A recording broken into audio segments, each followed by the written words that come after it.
ketika masuk dalam penjara. Berarti banyak pelajaran hikmah yang didapatkan.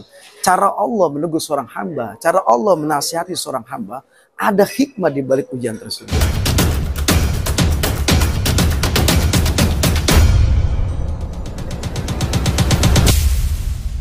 Bismillahirrahmanirrahim.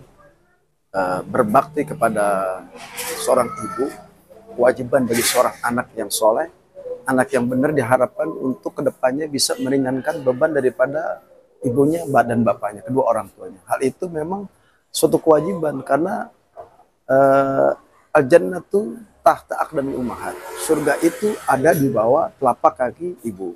Oleh karena ridhonya Allah tetap pada ridhonya kedua orang tua. Nah, kewajiban bagi kita sebagai anak, ketika jatuh bangunnya orang tua kita, hampir lagi masalah ekonomi, lalu inisiatif seorang anak ingin membantu peranan dalam keuangan, ini memang luar biasa. Artinya dibuktikanlah sebagai anak yang soleh, sehingga dia bisa membantu kedua orang tuanya berjualan, apapun segala income yang didapatkan, yang dihasilkan itu untuk kedua orang tuanya atau untuk ibunya. Ini luar biasa.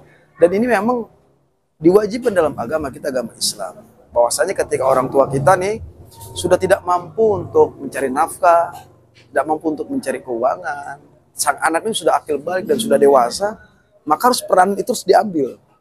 Nah, ini pahalanya, Masya Allah, pahalanya itu luar biasa. Ketika hasil daripada dia berjualan, orang tuanya makan, gembira, senang, bahagia, hasil daripada anaknya, itu sampai arsy-Nya Allah bergetar. Apa arsy-Nya Allah berbicara? Ya Allah, kulihat seorang anak yang pintar, soleh, yaitu berbakti, menolong, bahkan meringankan beban daripada ibu dan bapaknya, kedua orang tuanya. Hal ini sampai arsy-Nya Allah bergetar. Kalau arsy-Nya Allah bergetar, ini luar biasa. Artinya surga merindukan anak-anak yang soleh. Arsy-Nya Allah bergetar dan minta kepada Allah, Allah berikan keberkahan, berikan di jalan keluar dan sedang kesulitan. Ya Allah, berikan dia sesuatu yang memang keberkahan dalam duniawinya. Ini arsy-Nya Allah yang berbicara. Hampir lagi surganya Allah rindu kepada anak-anak yang soleh dan soleha. Ini kan juga ada sebab penyebab orang dari MM ini menjalankan proses hukum, ya kan? Untuk agama Muslim di bulan suci Ramadan itu emang cobaan apa sih Ustaz dalam perkara dugaan pembahasan? Ya, artinya ujian cobaan itu adalah kita yang merasakan, karena ada kesembrohan, ada kalau manusia sembrono katakan, itu bukan ujian namanya, karena kita sendiri yang mengulah dalam cucian kita atau perilaku kita, itu bukan ujian namanya. Kalau ujian bagi orang yang beriman, ada sesuatu yang memang di luar nalar. Ketika ujian dibikin oleh dirinya, lalu dia masuk penjara dan sebagainya, itu karena ulah daripada dia sendiri yang bisa memasukkan di penjara, tapi bukan ujian. Tapi bagi orang yang beriman, dia sholat, dia zakat, dia puasa, dia berbuat baik, dia haji, dia umroh, maka Allah akan memberikan ujian sesuai dengan Rasulullah SAW. Inna izzamil jazai ma izzamil bala. Sesungguhnya agungnya pahala itu disesuaikan dengan dahsyatnya ujian dan cobaan musibah. Wa inna Allah Ta'ala idza ahabba qauman ibtalam. Sesungguhnya Allah cinta kepada hamba yang ketika ditimpa masalah cobaan. Artinya, kalau sang anak diberikan ujian dari Allah, datang dari Allah, bersyukur kepada Allah, ada hikmah, kebahagiaan yang akan dinantikan pada waktunya. Tapi kan latar belakang seorang MM ini kan juga punya anak yatim yang dia harus urus, juga banyak apa sih ya ibadah-ibadah yang sedang dia jalani dalam tanda kutip pesantren, anak yatim, dan juga bagaimana dengan masalah yang sekarang dia lagi jalani? Ya, artinya saat ini yang memang lagi di penjara, katakanlah seorang ibu yang rela hampir, apalagi dia mempunyai sesuatu kewajiban menafkahi anak-anak yatim, menyantuni anak yatim, bahkan memberikan hartanya fuqara wal masakin, bahkan bikin masjid katakanlah ya, memang bahkan dia memberikan sesuatu nilai yang berbagi kepada pondok-pondok pesantren. Nah, ketika ini kan ada imbasnya, tapi nilai amal jariyah, efek dampaknya itu akan diberikan kepada si pelaku yang baik ini. Efek dampaknya akan dirasakan kebaikan. Nazid lahu fiha husna. Maka Allah tambahkan kebaikan-kebaikan itu kepada siapa pelakunya yang berbuat baik. Falahum ajrun ghairu mamnun. Maka mengalirlah pahala itu. Nah, ketika imbas daripada yang ditinggalkan, yang jadi kewajiban beban dia, pondok seperti pondok pesantren misalnya kan, dia nih memberikan bantuan kepada pesantren. Setiap konten-konten, setiap dia ikhtiar dengan rezekinya, nggak lupa dari yang namanya menyantuni anak yatim, bangun masjid, bagi pesantren, bahkan ustadz-ustadz di situ menikmati hasil daripada jadi payah kehalalan rezeki yang didapatkan. Ini luar biasa. Insya Allah nggak bakal lama. Kalau orang yang baik itu, ya, insya Allah nggak bakal lama keluar dari penjara. Insya Allah secepatnya. Kan pro kontra nih kayak pada netizen atau para pendukung antara dua pihak ini mengatakan si A begini si C.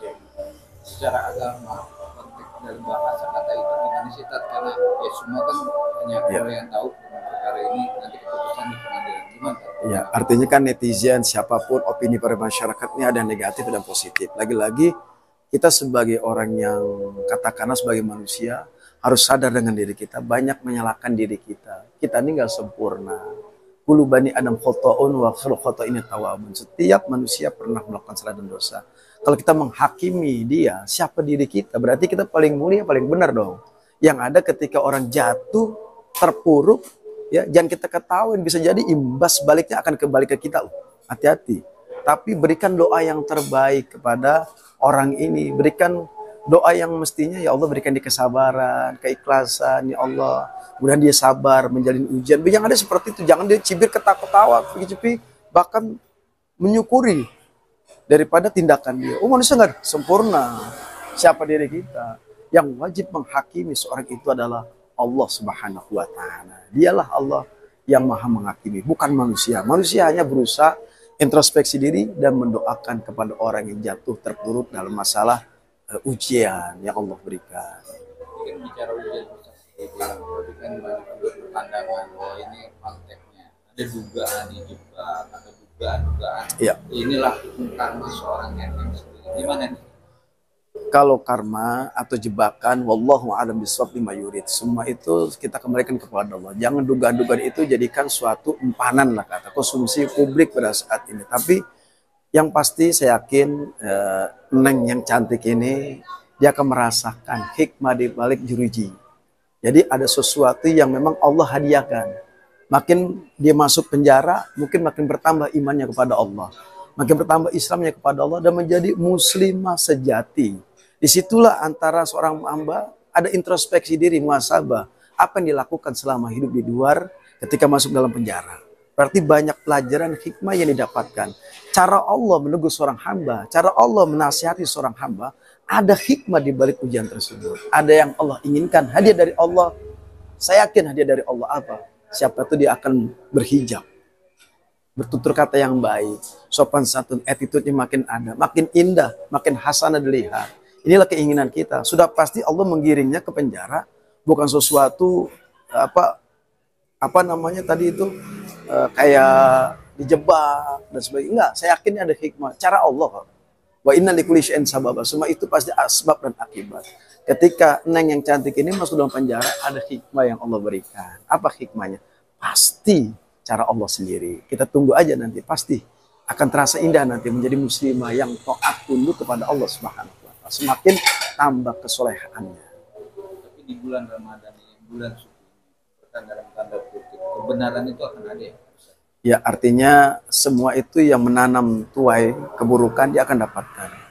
Artinya kebaikan dia akan dapatkan, keburukan dia akan dapatkan. Di sini kita banyak belajar dari kejadian sosok unta cantik ini. Dan kita sebagai manusia hati-hati menjaga mulut kita, menjaga apa yang ada di kita, menjadi menjelekan orang lain. Tapi jelekinlah diri kita, muliakan orang lain. Hinakan diri kita, muliakan orang lain. Insya Allah kita akan lebih berhati-hati dalam bercakap, melangkah, dimanapun kita berpijak, bergaul dengan lingkungan, kita lebih berhati-hati.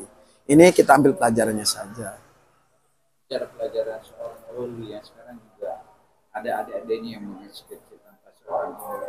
Apa sih yang membuat di malam bulan yang suci ini untuk menyadarkan diri atau mengasih support untuk seorang dirinya sendiri? Ya, ini bulan adalah tazkiyatun nafsi. Bulan ini adalah pensucian jiwa.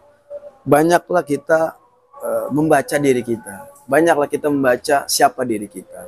Nah, ketika ada sesuatu yang memang saat ini ditinggalkan oleh orang tuanya, maka Ramadan ini membentuk karakter, makin bertambah imannya, makin bertambah akhlaknya, makin bertambah kualitas sholatnya, makin bertambah tadarus Qur'annya. Jadi jadikan Ramadan ini untuk menyeberangi diri kita untuk bertambah sesuatu hal yang lebih baik, lebih berkualitas lagi hidup kita. Maka Ramadan ini ketika ada ujian sampai kepada kita, ini bersyukur. Apa kata Rasul? As-shaum nisfu sabar. Ya, puasa ini adalah bagian daripada sabar. Makanya banyakin sabar. Dan puasa ini adalah menggembleng kita supaya kita lebih banyak ikhlas. Innallaha yuhibbul mukhlisin. Allah cinta sama orang yang ikhlas. Innallaha yuhibbus sabirin. Allah cinta sama orang yang bersabar. Innallaha mutawakkilin, dan Allah paling demen orang yang bertawakal. Dan artinya perbanyak aja kita bertawakal. Ikhlas kepada Allah dalam ujian, bersabar menjalaninya. Tawakal taqona'ah. Dan orang yang begini kan istiqomah insya Allah nantinya. Mudah-mudahan Ananda Loli, katakanlah saya sebut namanya, menjadi perempuan muslimah yang sejati, yang tambah soleha, rendah hati, harus kuat, harus sabar, harus ikhlas menerima suatu apapun. Doakan mamamu yang terbaik supaya sabar dalam menghadapi ujian ini. Mudah-mudahan kita semua selalu dalam hidayah Allah Subhanahu wa taala. Amin amin ya rabbal alamin. Kesabaran di malam raya Idul Fitri Ya. dengan keluarga, tapi pada akhirnya bisa dengan seorang anak. Wah, ini pasti suasana Idul Fitri. Siapa sih yang menginginkan kedua orang tuanya ada, dipelukan, dicium tangannya, cium keningnya, sujud pada orang tuanya, ingin memeluk kehangatan daripada kedua orang tuanya. Tiba-tiba ini tidak ada. Tiba-tiba tidak ada depan mata, tidak bisa memeluknya, tapi lagi-lagi menjadi pelajaran buat kita. Pasti jadikan kita banyak saudara, banyak handai tolan, banyak tetangga, banyak teman. Dan teman ini adalah akan memberikan kebahagiaan juga kepada kita sebagai pengganti daripada orang tuanya. Jangan bersedih di bulan Ramadan, jangan sedih nanti di hari-hari Idul Fitri. Tapi tetaplah semangat untuk menjalani hidup ini dan selalu doakan ibunda tercintanya. Saya yakin nggak ada kata kesepian di hari raya. Pasti sanak saudara pada mengunjungi. Dan kita kebahagiaan adalah di bulan di suasana Idul Fitri. Jadikan Idul Fitri ini agar lebih kuat, sabar dan ikhlas, lalu mentaburkan cinta dan kasih sayang.